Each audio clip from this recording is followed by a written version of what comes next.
soccer. He is with us here on Star Talk. Former soccer pro. Always good to have you there. And of course, Chuck Nice. Good afternoon, everyone. We're fast coming to an era where we will be celebrating our DNA age and not our birth age. Our birthdays will mean we get... There's a memory of being young in all of our bodies that we just have to tell, reset, take a pill, and we become like Deadpool. And we can regrow things. We don't know how many times you can press the reset button and restore the hard drive. It could be once. We've done that. Same stuff as trees that live thousands of years. It's a software problem. I'm putting we're on the line. It's a software problem, and what's interesting about biology is that software encodes the ability to rebuild the hardware. So we got to reset the software, and when we do that in my lab, we find that tissues regenerate in animals. Organoids, which are mini human organs, regenerate. They fix themselves and they function like they're new again. So it's, in my view, 99% a software problem. And a massive transformative purpose is what you're telling the world. It's like, this is who I am, this is what I'm going to do, this is the dent I'm going to make in the universe. Hey David, good morning, good afternoon, how you doing, pal? Peter, hey, good, thanks. How are you doing? Good. I would normally ask you what you have for breakfast or lunch, but I know you skipped those. Yeah, I'm a struggling vegan. I'm not always successful, but I do strive most of the time to skip those meals. Yeah, as do I. But coffee is a mandatory. The question is how much coffee, but we'll get to that conversation later. So I want to talk about a conversation that you and I have, and frankly you've championed to a large degree, which is aging a disease? I just saw a Twitter poll recently that you retweeted, and I did too, on that subject. Before we get there, some of the facts that are at both our fingertips that I think are pretty crazy. Yeah. I just held my longevity platinum trip, and one of the things that was shocking to me was that 70% of all heart attacks have no antecedents. There's no shortness of breath, there's no narrowing on imaging. It's just all of a sudden, someone literally dies from a heart attack from soft plaque. Crazy, right? And the other facts, at Fountain Life we do full body imaging and coronary imaging, and in seemingly healthy adults, what we're finding is 2% of people have cancers they don't know about, and 2.5% of people have aneurysms they don't know about. And so it's interesting, we're all optimists about our health, but yet we have very little insight. I don't know, how do you think about that? It's crazy. I think of heart disease and cancer as largely avoidable diseases these days with high technology, the sort of things that Fountain Life are doing. And that's through genetic testing, looking at the DNA circulating through blood, as well as new types of... This limit to human lifespan, there is no biological limit. Of course there isn't. We are the same stuff as a whale that can live a lot longer than us. We're built of the same stuff as tortoises, and pretty much the same stuff as trees that live thousands of years. It's a software problem. I'm putting career on the line. It's a software problem, and what's interesting about biology is that software encodes the ability to rebuild the hardware. So we got to reset the software, and when we do that in my lab, we find that tissues regenerate in animals. Organoids, which are mini human organs, regenerate. They fix themselves and they function like they're new again. So it's, in my view, 99% a software problem. And a massive transformative purpose is what you're telling the world. It's like, this is who I am, this is what I'm going to do, this is the dent I'm going to make in the universe. Hey David, good morning, good afternoon, how you doing, pal? Peter, hey, good, thanks. How are you doing? Good. I would normally ask you what you have for breakfast or lunch, but I know you skipped those. Yeah, I'm a struggling vegan. I'm not always successful, but I do strive most of the time to skip those meals. Yeah, as do I. But coffee is a mandatory. The question is how much coffee, but we'll get to that conversation later. So I want to talk about a conversation that you and I have, and frankly you've championed to a large degree, which is aging a disease? I just saw a Twitter poll recently that you retweeted, and I did too, on that subject. Before we get there, some of the facts that are at both our fingertips that I think are pretty crazy. I just held my longevity platinum trip, and one of the things that was shocking to me was that 70% of all heart attacks have no antecedents. There's no shortness of breath, there's no narrowing on imaging.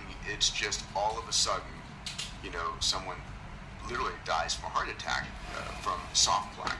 Crazy, right? And the other facts, at Fountain Life we do full body imaging and coronary imaging, and in seemingly healthy adults, what we're finding is 2% of people have cancers they don't know about, and 2.5% of people have aneurysms they don't know about. And so it's interesting, we're all optimists about our health, but yet we have very little insight. I don't know, how do you think about that? It's crazy. I think of heart disease and cancer as largely avoidable diseases these days with high technology, the sort of things that Fountain Life are doing. And that's through genetic testing, looking at the DNA circulating through blood, as well as new types of imaging, and the sort of things that you and I do, which is extensive blood work on a regular basis. But that's not able to be reached by most people, and it's right now it's a fair amount of somebody's salary to do all that. So it's not fair to me to say, oh yeah, just do this and it'll be fine. But we are heading towards a world where we will know much more about our bodies before we get sick. And one of the things that I've rallied against is the old concept, and you're a trained MD, you know this, of medicine thinking of treating disease rather than treating the patient before they get disease. And so that we have to shift from that mindset to take care of people throughout their whole life before they get sick, because what's driving most of these diseases, including sudden death from an infarction, unstable plaque, or even soft plaque, is the aging process itself, and that's happening every day and depends on how we live our lifestyle. And that's largely slowable. The way we live our life will actually slow down the ticking of that clock. In my lab here behind me, we are routinely measuring that clock in mice and in human samples. It's limit to human lifespan. There is no biological limit. Of course there isn't. We are the same stuff as a whale that can live a lot longer than us. We're built of the same stuff as tortoises, and pretty much the same stuff as trees that live thousands of years. It's a software problem. I'm putting my career on the line. It's a software problem, and what's interesting about biology is that software encodes the ability to rebuild the hardware. So we got to reset the software, and when we do that in my lab, we find that tissues regenerate in animals. Organoids, which are mini human organs, regenerate. They fix themselves and they function like they're new again. So it's, in my view, 99% a software problem. And a massive transformative purpose is what you're telling the world. It's like, this is who I am, this is what I'm going to do, this is the dent I'm going to make in the universe. Hey, good morning, good afternoon. How you doing, pal? Peter, hey, good, thanks. How are you doing? Good. I would normally ask you what you have for breakfast or lunch, but I know you skipped those. Yeah, I'm a struggling vegan. I'm not always successful, but I do strive most of the time to skip those meals. Yeah, as do I. But coffee is a mandatory. The question is how much coffee, but we'll get to that conversation later. So I want to talk about a conversation that you and I have, and frankly you've championed to a large degree, which is aging a disease? I just saw a Twitter poll recently that you retweeted, and I did too, on that subject. Before we get there, some of the facts that are at both our fingertips that I think are pretty crazy. I just held my longevity platinum trip, and one of the things that was shocking to me was that 70% of all heart attacks have no antecedents. There's no shortness of breath, there's no narrowing on imaging. It's just all of a sudden, someone literally dies from a heart attack from soft plaque. Crazy, right? And the other facts, at Fountain Life we do full body imaging and coronary imaging, and in seemingly healthy adults, what we're finding is 2% of people have cancers they don't know about, and 2.5% of people have aneurysms they don't know about. And so it's interesting. We're all optimists about our health, but yet we have very little insight. I don't know. How do you think about that? It's crazy. I think of heart disease and cancer as largely avoidable diseases these days, with high technology.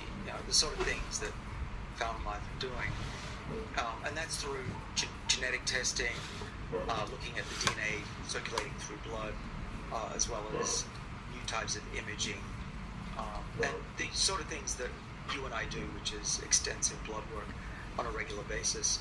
But that's not able to be reached by most people, and it's right now it's a fair amount of somebody's salary to do all that. So it's not fair to me to say, oh yeah, just do this, and it'll be fine.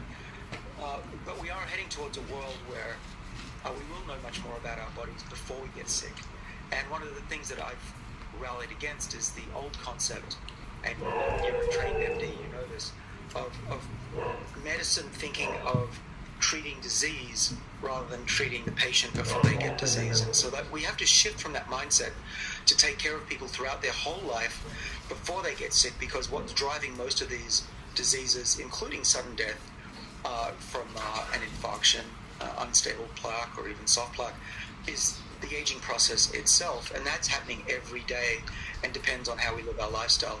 And that's largely slowable. The way we live our life will actually slow down the ticking of that clock. In my lab here behind me, we are routinely measuring that clock in mice and in human samples. It's very clear that some people age much more slowly than others, and 80% of that effect is not genetic, it's based on lifestyle. Just a personal note, I had one of my best friends die last week suddenly from a heart attack while he was driving home, professor at Cornell, and I've lost 3 people in the last couple of years very close to me for the same reason. So yeah, we do need to take preventative action and measure things as best we can, and it'll only get better. Yeah, the stat, I was with a mutual friend of ours, Eric Verdon, up at the Buck, and we were talking about this. The stat that he threw out is that genetics account for 7% and lifestyle for 93%, and that's extraordinary because we do have control over our lifestyle. But the point you made, and I also, Brian Binney, who was the pilot who won the Ansari X Prize, made the flight, again, felt dizzy, went to sleep, never woke up, at age 69. And people don't realize this, that heart disease does start early, and it is to a large degree preventable. It is expensive, but this is where the work that you do and to some degree my companies do is going to change the game. I'll give you one example which I'm excited about, and this, we have this enzyme in our liver, PCSK9, that generates our bad cholesterol, our LDL, and we've had these monoclonal antibodies that cost ridiculous amounts of money. It's like $5,000-$10,000 a year, and so it's not a first-line defense to lower your cholesterol by 50%. But we've just finished our primate studies, now going to humans on a vaccine against the PCSK9 enzyme, right? And will be $50 a year, and you can sort of do this preventively. And you can talk about the CRISPR edit of the PCSK9 gene. Well, this is exactly the kind of thing that needs to be done, and I commend you for supporting that kind of development. I talked about the expense, and you and I talk about this a lot, is that it starts out for the rich and let's call them the elites who are pushing the boundaries. That's true for old technology. The printing press wasn't available. Books were not available initially. Flight was not available to most people. And it's going to happen the same way here. Computers get cheaper, and biotech is going to get cheaper, and you're helping that. So what I'm looking for is, in the same way that you are, reprogramming. So now we use gene therapy. We're in non-human primates now correcting vision, restoring the youth of the eye. That's still going to be a therapy that is expensive. Gene therapies are expensive by their nature, but my lab is working extensively, hurriedly, with passion. Yes, hurry up. Yeah, I'm working every day and push them harder on our behalf, those of us who are of the certain age. They do have molecules and combinations of molecules that can reverse aging without gene therapy, and so those chemicals could be very cheap. They could be a few cents a day, maybe a few dollars, to reverse aging, but save tens of trillions of dollars overall in GDP costs for the U.S. And that's the kind of buck that you get. Yeah, no, it's great. I mean, picking up on the point you said earlier, I think people need to realize that, as you said, technologies in the beginning that are only affordable to the rich, also in the beginning don't work that well. The mobile phone in the beginning was a $100,000 device and would drop a call for a Wall Street banker on every block going down Manhattan. And by the time it works really well, it's cheap and available to everybody. And hopefully the work that you're doing is going to democratize and demonetize these things. And picking up on the trillion side, I know you know the stat that came out, 9 months, a year ago, that a single additional productive year of life for the human population is worth $38 trillion in the global economy, which is, that's mind-boggling. We calculated it, and by we I mean Andrew Scott and other colleagues in the UK. We've calculated that it's actually 86 trillion for the US alone, extending healthy life by 1 year. And if you do 10 years, it's 365 trillion for the US. And so this is the only way of saving that much money is to stop military spending, which obviously we're not going to do. And this is money, remember, that can be used for developing new medicines, education, tackling climate change, pushing technology forward. The idea that slowing aging is going to bankrupt us and overpopulate us turns out to be patently false, demonstrably false. And so that's why you and I think that this is one of the challenges of our time over the next 5 to 10 years to be able to achieve cheap, safe, effective age slowing and age reversal. Yeah, it's a moral obligation, and I think people need to realize that. And there's such a pushback. I think people don't realize there are so many institutions that exist today that don't want that, because they built their entire existence on the fact that we die and the fact that we are not living longer. But it's the single greatest gift you can give humanity and any individual. Well, it is, and you give a lot of talks, so I'm curious how you have your audiences respond. Mine, what I've learned over the last 25 years is that it's all about framing the question. If I ask people how long do they want to live, most people will say, over age 90 or 100, come shoot me. It often offends the 90-year-olds or 100-year-olds in the audience. And I'm also on record saying nobody who's healthy, who has friends, wants to die tomorrow. Nobody, no matter how old they are. Age is irrelevant as long as you're healthy and happy. And that's what we're aiming for. But also, if I frame the question differently, it is, if you could be healthy at 120, would you? And almost everybody wants that. And so it's not the longevity that people want, it's the health that leads to longevity. And the good news, the technology does that. I don't know how to make someone live longer without keeping them healthy, do you? No, I think we need to define for a second the term of lifespan and health span, right? And I think really what you and I speak to a large degree constantly is health span, is retaining your cognition, your aesthetics, your mobility, so you're thinking clearly, you look good, you're moving well, past 100. And I've had the same experience. I literally was at a event at the Vatican on stage with an elderman, a rabbi, a priest, a cardinal. Sounds like the opening of a joke. And there's this audience of probably about 300 scientists and physicians. And Tony Robbins was there with me. And I asked them, how many of you here would like to live past 120? And it was like crickets. It was like maybe 20% of the room raised their hand, and I was like shocked. And this was in the earliest days of my asking that question. Of course, I reframe it now in a different way. But there's another, you said it beautifully, which is you need retaining your cognition, your aesthetics, your mobility, so you're thinking clearly, you look good, you're moving well, past 100. And I've had the same experience. I literally was at a event at the Vatican on stage with an elderman, a rabbi, a priest, a cardinal. It sounds like the opening of a joke. And there's this audience of probably about 300 scientists and physicians. And Tony Robbins was there with me. And I asked them, how many of you here would like to live past 120? And it was like crickets. It was like maybe 20% of the room raised their hand, and I was like shocked.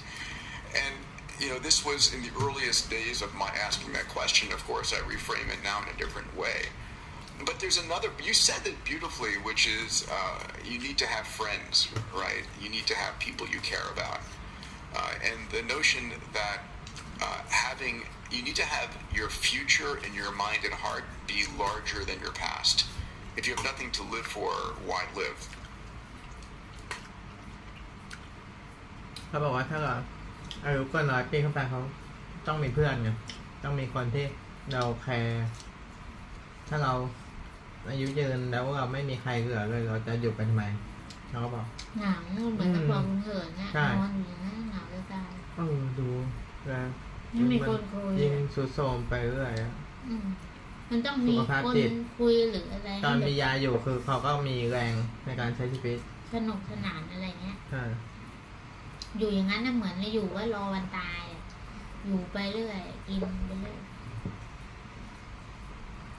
เราถ้าอายุยืนนะยังไม่มีเพื่อนไม่เอาอยู่กับเชียร์นะอังแย่เชียร์อยู่เป็นอมตะ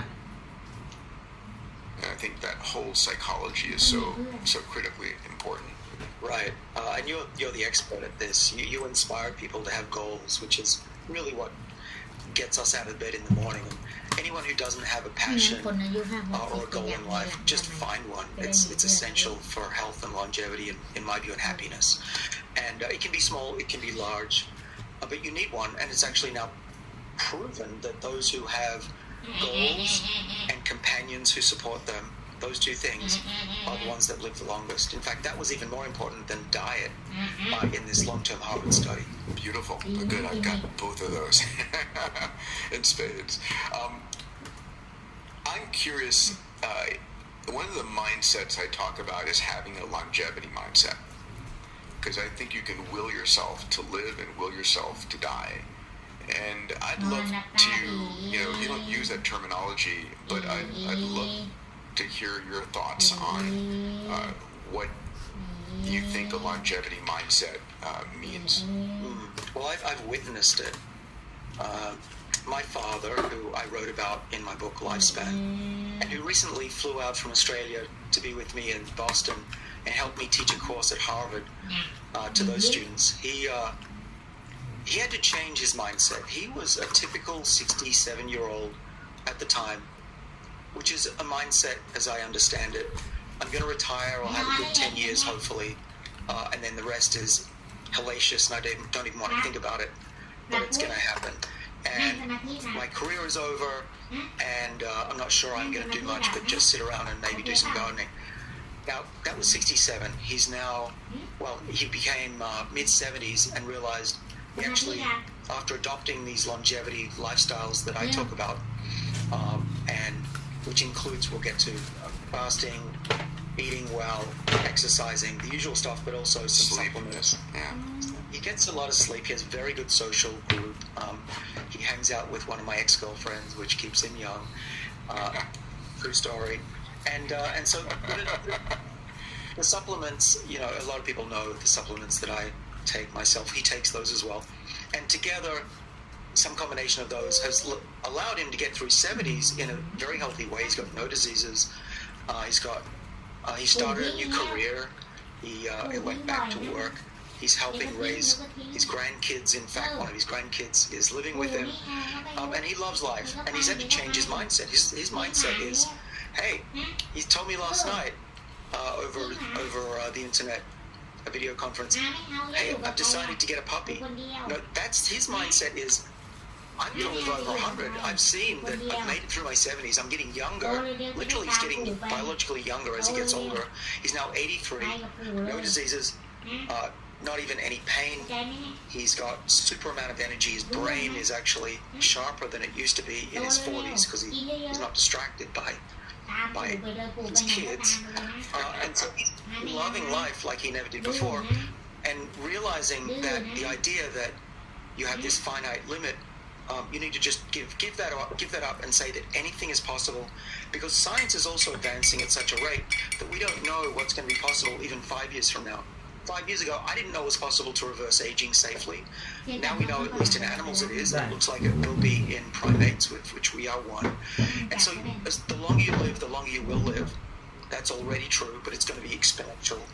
And so that we do have to have a mindset of we need to love what we do, multiple careers, and not have a limit, because that does place limits on us, mentally as well as physically. This episode is brought to you by Levels. One of the most important things that I do to try and maintain my peak vitality and longevity is to monitor my blood glucose. More importantly, the foods that I eat and how they peak the glucose levels in my blood. Now, glucose is the fuel that powers your brain. It's really important. High, prolonged levels of glucose, what's called hyperglycemia, leads to everything from heart disease to Alzheimer's to sexual dysfunction to diabetes, and it's not good. The challenge is all of us are different. All of us respond to different foods in different ways. Like for me, if I eat bananas, it spikes my blood glucose. If I eat grapes, it doesn't. If I eat bread by itself, I get this prolonged spike in my blood glucose levels. But if I dip that bread in olive oil, it blunts it. And these are things that I've learned from wearing a continuous glucose monitor and using the Levels app. So Levels is a company that helps you in analyzing what's going on in your body. It's continuous monitoring 24/7. I wear it all the time. It really helps me to stay on top of the food I eat, remain conscious of the food that I eat, and to understand which foods affect me based upon my physiology and my genetics. You know, on this podcast, I only recommend products and services that I use not only for myself, my friends and my family, that I think are high quality and safe and really impact a person's life. So check it out, levels.link/Peter.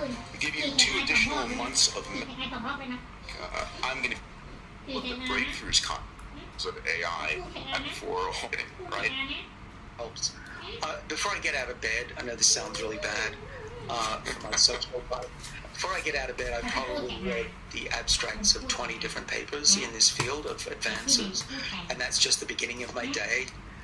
And I'm not exaggerating. There's a deluge. I get feeds for that, and these are big breakthroughs. We used to think it was exciting to extend the lifespan of a yeast cell by 10%.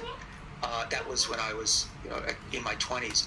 Nowadays, you can't open up a major journal typically without seeing something relevant to aging and a breakthrough in understanding why we age and how to slow it down and even now reverse it. And it's a wonderful age where we can do, instead of 1 experiment per month, which is how I did my PhD, we can do 1 million in a day. The genome is now $100 to $200 instead of being 2 billion. And even reading the DNA methylation clock from a cheek swab or a blood, which is one way of measuring your biological age. Speaking of democratization of technology, it's a few $100 at best for a consumer right now to measure their biological age through a blood test or a cheek swab. My student just developed technology that brings that down by at least 2 orders of magnitude, probably go 3 to make it just a few dollars. It'll keep coming down to where the cost of sending the sample in will be more than the actual test itself. That's the plug, the company. It's called Telehealth if you want to sign up as one of the early users. I'm excited. Get in line for that. But my point is that we are in a world where things are changing so rapidly that you want to stick around, if not anything, curiosity. Yeah, well, it's the most exciting time ever to be alive. I mean, the only time more exciting than today is going to be tomorrow. And I agree with you. The deluge is exponentially accelerating, and I ended up building an AI system myself that searches the world's news for converging technologies impacting health span and longevity. And I think everybody listening knows it's longevityinsider.org, and I get 10 to 15 journal articles, tweets, anyway, magazine articles about this. What are the breakthroughs? And it's staggering. And what's amazing, and David, you mentioned this slightly a little bit earlier. 5 years ago, really 10 years ago, the idea of working in the field of longevity or aging, or an idea of age reversal was a death knell. Now it's the hottest subject. I mean, how many graduate students do you have competing for positions in your labs? I mean, it must be staggering.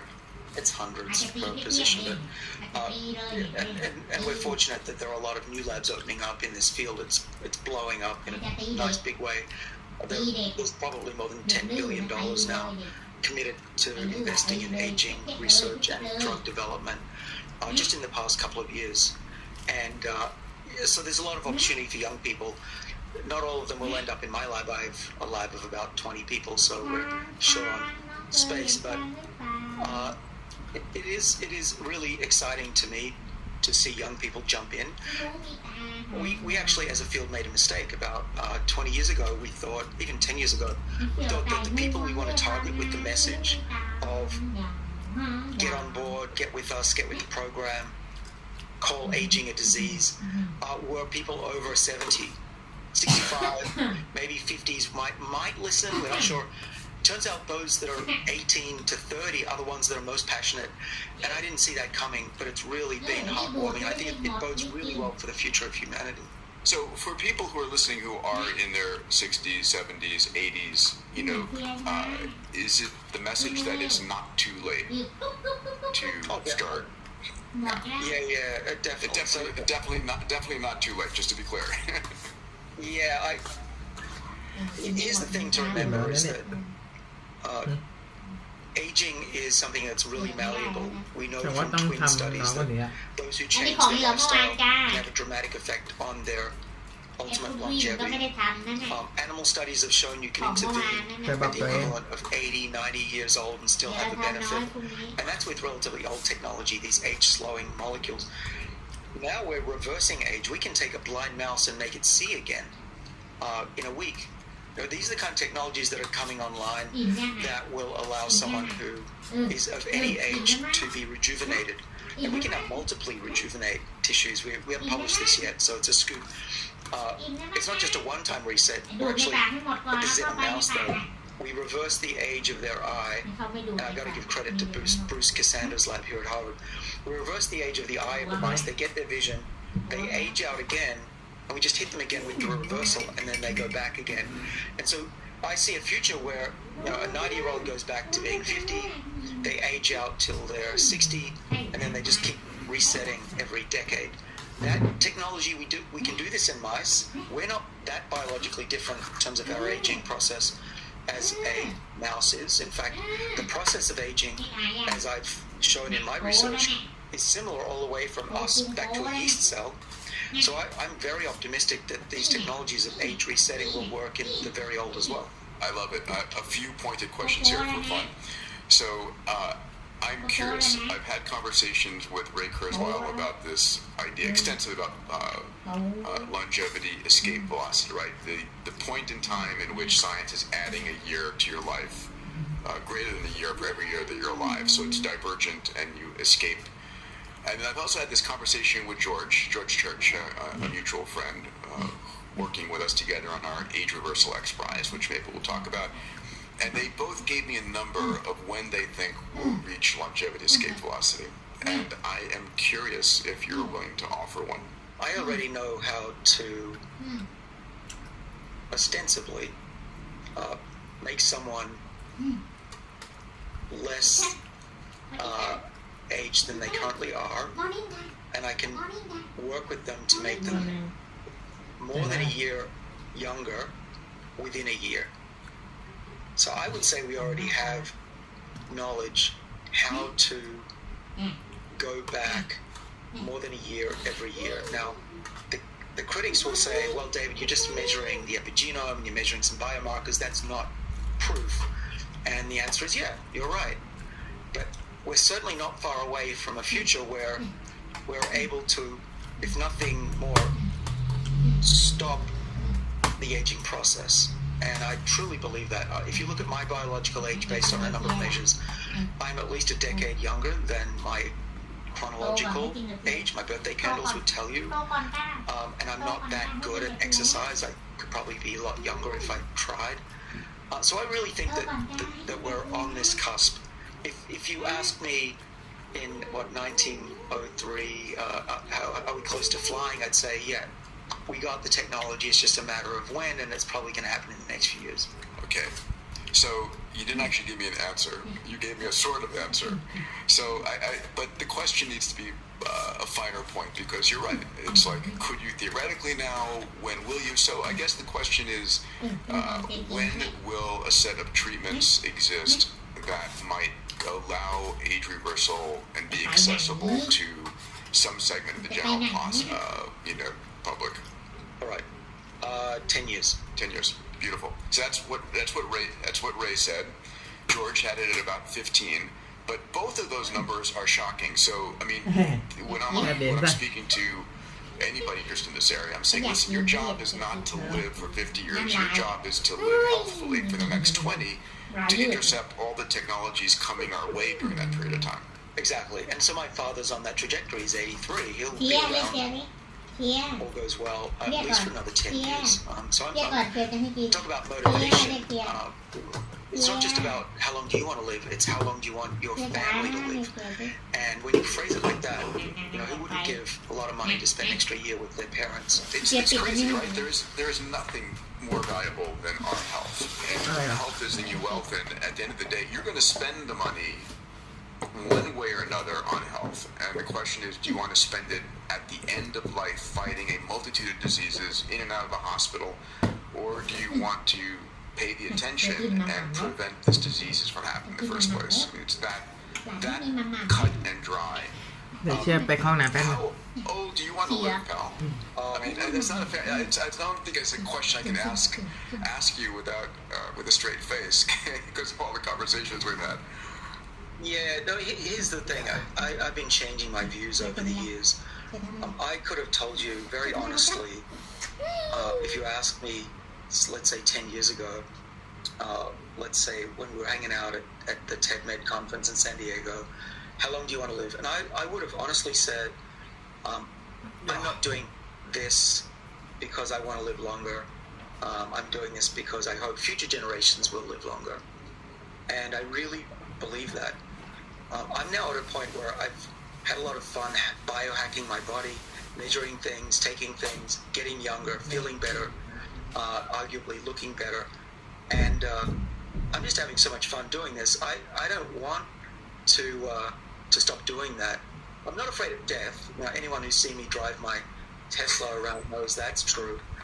I'm autopilot. So it's not. I'm not personally scared of what's to come, but I am now. I'm hoping that I'll be able to stick around for another 50 years, maybe 100 years, to help push the field forward, to see what happens, to help inspire others as well and train others. And so I'm now more of, I'd love to live to 150 if I could. Before I really didn't think about it.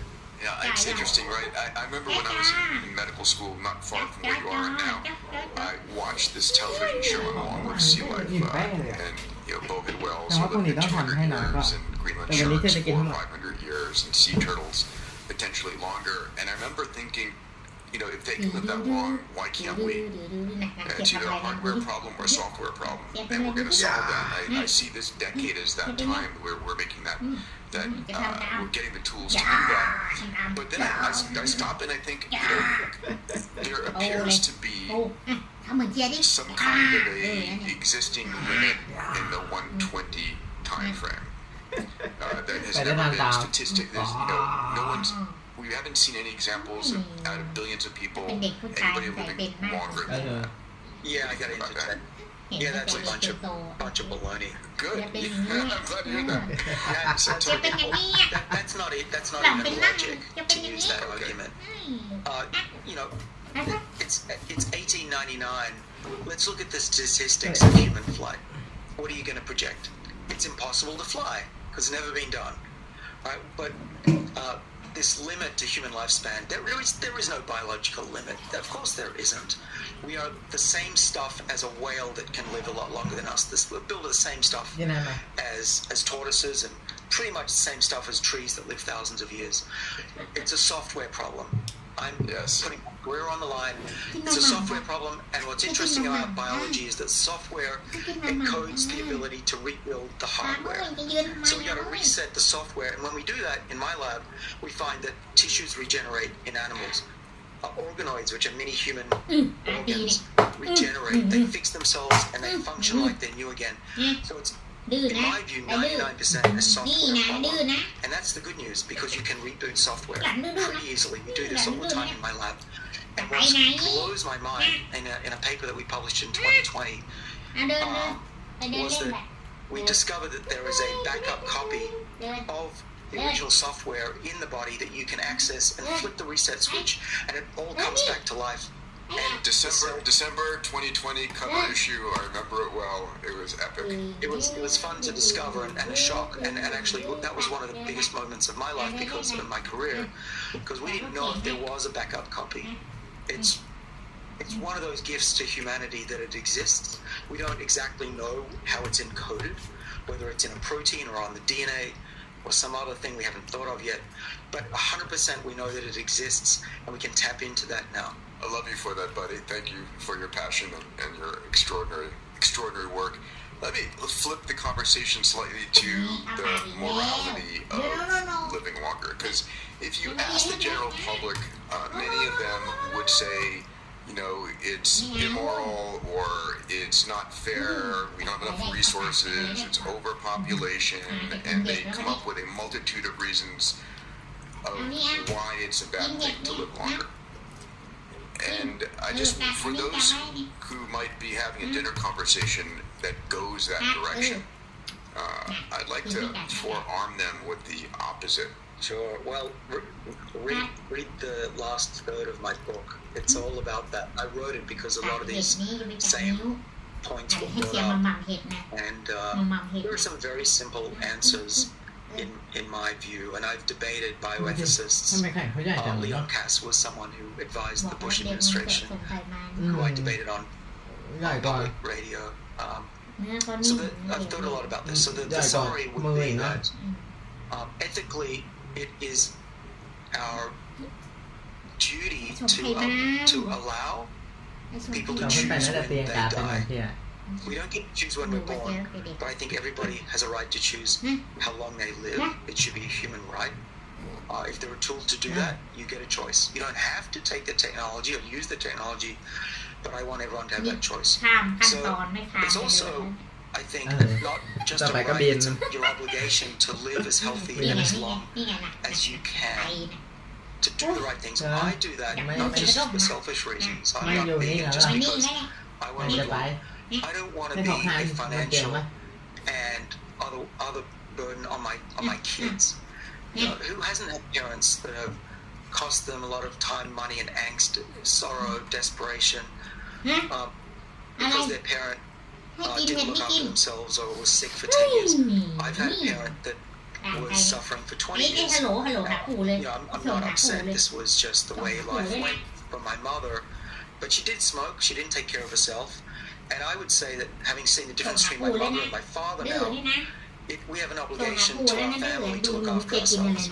And that's my view on the ethics of it. Yeah, just to add, you know, one of the concerns people have is overpopulation of the planet.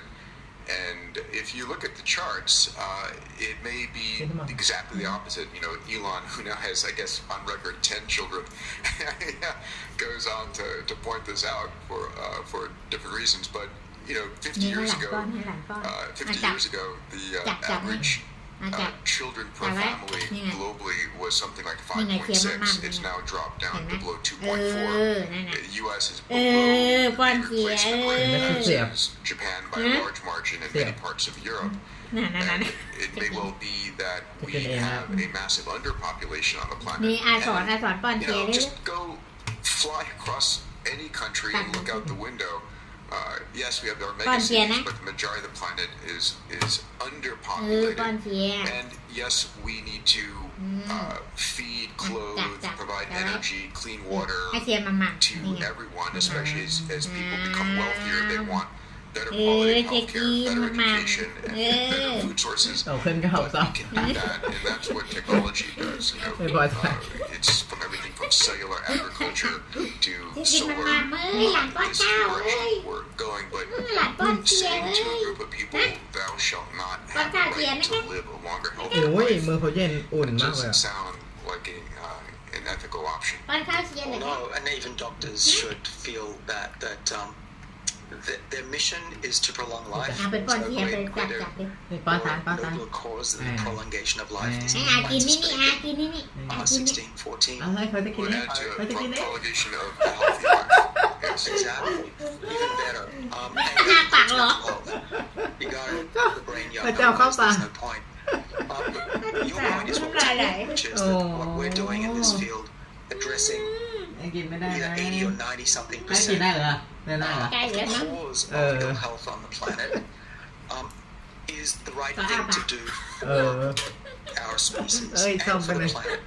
Also มัน considering เป็นข้าว how ผั much ดนะ ยังไม่มีไอ้นี่นี่ฟันนี่ and how much is Không buồn wasted bị right gì. now on what I Ừ. call sick care rather than ตาม healthcare. ตามตาม Yeah, นะ so there's a ปั่น devastating. เด็กก็ประมาณ6 เดือนก็ต้องปั่น Devastating. กิน And just make one point. The United States โอ้โห ranks เสียไม่ได้หนังกิน 42nd น่ะ in terms of population longevity on the ไม่ planet. ได้ It's หนัง insane. กิน Well, this is because technology is distributed unevenly, and that we need to figure out a better way. I'm from Australia originally, where everyone has free healthcare, and it works great. Because people who get sick อ่ะ are จะเชิญไหน a อ่ะ major burden on all of us. We forget that it's not just isolated, and it impacts all of us socially as well. ใส่เยอะไป So มันก็ really, เยอะ what we want is cheap and effective. Not just medicines that treat diseases at the end stage, these band-aids or what I call whack-a-mole medicine. We want these cheap medicines to make it possible for us to get through our 60s without the fear of cancer and our 70s and 80s without heart disease. These are medicines that are right on the cusp of being available. There are some medicines such as metformin and low dose of rapamycin that are already on the market and are being used to prolong health that way. ไม่อยากกินบ้าง And these are the drugs that I think are going to have a huge impact on the future of humanity in the same way when antibiotics and vaccines were เย็น discovered. นะ Yes, thank you. Let's เวลาเรากิน jump กิ in น for เมื่ a อ few เช้าแล้วเขา minutes ก็จับ into แก้ว what you and I both do Dạ, lên. that others can do that is effectively cheap and reasonably นั่นๆๆๆ affordable เอามื for อไปแล้ว everybody, อยาก and จับ then talk a little about เออ what the next layer ถ้า of เขากินได้ น่า activities จะให้กิน are กล้วยกล้วยกิน to ได้ maximize. So let's go Oh. back and forth. I'll start with sleep. I didn't get enough sleep last night, but I prioritize it. I used to in medical school shoot for 5.5. I considered my stability point, but I just sat down with my walker for an hour, and Can the I move stats are staggering. อ่ะป้อนกั There's น nobody who can actually sleep under 6 hours and have good health. We need at least 7, closer to 8 hours to be able to do that. I use an eye mask. I use a cooling blanket. I use basically a process of bringing the lights down and ultimately getting myself to bed at the same time every night, which is like 9:30 because my eyes pop open at 5:30, 6:40, 5:45. Similar for you? Yeah, so exercise and sleep are my downfalls. I have Oh. work as โอ้โห well. ไม่ได้กิน I was talking with our mutual friend Tony Robbins about this and Serena Poon. We were also on a podcast, Instagram Live to be specific, and we were comparing our sleep patterns. And after that, we followed up with our actual sleep measurements while measuring it. And I thought I was bad. I was getting an average of about 5.5. Serena, if I I think Tony was less than 5, and then Serena was 4 point something. So here we are professing get sleep, and we are, the worst offenders of probably most people. So I think that I freely admit that I'm not perfect, and I am striving. You mentioned some hacks. I have a bed that reduces my body temperature so I get better sleep, deeper sleep. I use other things such as dimming lights as well. But I do need to do better. One of the things that's not well appreciated is why is it so important to get sleep? Now, there's two things. New discoveries have said that it's a way of cleaning the toxins out of the brain. There are draining channels that pump when we're asleep. That's important. That's even true for flies, fruit flies. The other thing is that these longevity genes that we've worked on for years, called the sirtuins, control not just our longevity clock, our biological clock, but they also control our 24-hour clock. And when either of those clocks gets messed up, they affect each other. And so by sleeping well, you also slow down your rate of aging. Interesting. Let's get to exercise next. It's a weak point for anybody busy, but one of my takeaways from this longevity platinum trip I just finished, because everybody was over and over stating exercise is one of the most important, if you would, complements to any longevity plan. And if it was a drug, it'd be a multi-trillion-dollar drug. How far are we from exercise mimetics that can help maintain muscle mass? Well, I think we're already here. It's just not well known. So the first thing is that exercise plus these mimetics gives you a double bang for the buck based on animal studies and some hints in human.